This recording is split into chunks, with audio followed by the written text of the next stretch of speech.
And then you get Raw on Monday, which was the exact opposite. We won't have to go match by match here, but just an overall just terrible show. I mean, just to kick off the show, we literally had the same opening segment this week as they did last week, with the roles reversed this time. Instead of McIntyre going one-on-one with T-Bar and Mace, it was Braun Strowman going one-on-one with T-Bar and Mace after Drew refused to tag with him or some shit, but he came out anyway. Fucking stupid.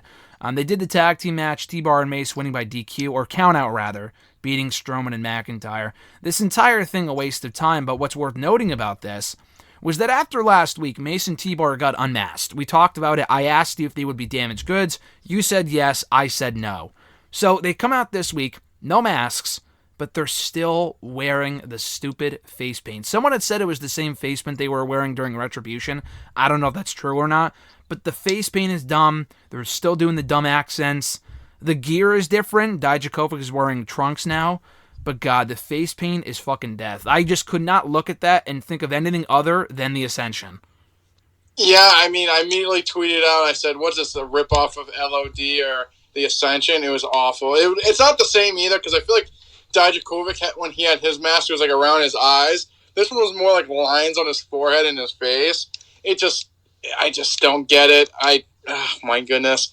And they kept the same like Retribution music, like the shut it down. It's awful. Terrible.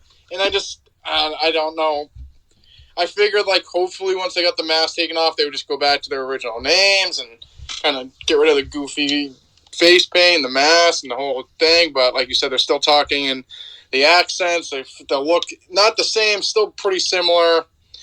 And this match was a waste of 10 minutes at first, and then they had the DQ, and then, like you said, Drew comes out to help him, and then it just was stupid. I'm sorry. I mean, it just was dumb, and it served no purpose.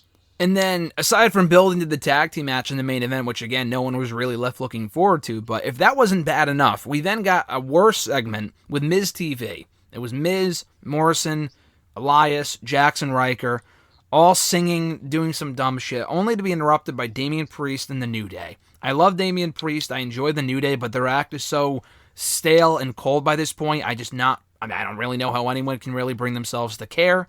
But they started to throw tomatoes at the heels, leading to an impromptu six-man tag, or not impromptu, I'm sorry, this was already advertised.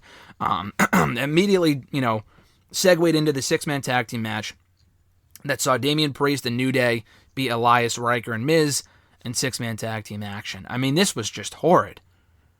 Oh my God. I had to stop watching Raw after this. I had to take a break. It was so bad. No one cares. Like, Miz and Morrison, I like Morrison. Miz is a fucking joke. I feel bad for the guy at this point. I mean, he's definitely a company guy, so he does it just like, I think he just goes along with it because I think he's just a company guy. But I don't think I've ever heard him say a bad thing about how they've booked him over the last 10 years. Oh my God, this was horrible. And then, like you said, they did the whole fucking Damian and New Day come out with the tomatoes. And, like, how can you take the guys they're facing seriously after they're fucking flopping around like fish so they're going to hit with tomatoes? It was just stupid. I feel bad for these guys. It was horrible TV as normal for Raw. And it literally was probably one of the worst first hours of Raw I've ever seen. But it wasn't over. That's not it. So the hour was not over yet. We got Charlotte Flair, who was suspended last week. And the rumor, which was not confirmed, but it was rumored, I think, via Alex McCarthy of TalkSport, that she had to take time off to do dental work or something along those lines, which very well may be true. And maybe she'll still be doing that. I don't know. But she was back the very next week. They didn't allow this to, wait a week to let it sink in or to digest or whatever. They've done shit like this before, but it doesn't make it any better. It's still stupid. Why even run the angle if you're just going to do this? And the whole thing with this segment where Charlotte Flair got reinstated here by Sonya Deville was that none of it really made any sense. So a couple of things real quickly. The whole bringing her back a week later, it's like when they fire people, like, oh, a loser gets fired and they bring him back a week later, or a loser gets suspended and they never actually leave TV like John Cena. That happens a lot. But with this segment, two things. One, they had the referee apologize to Charlotte for not seeing that she got screwed last week in the match against Asuka by Rhea Ripley.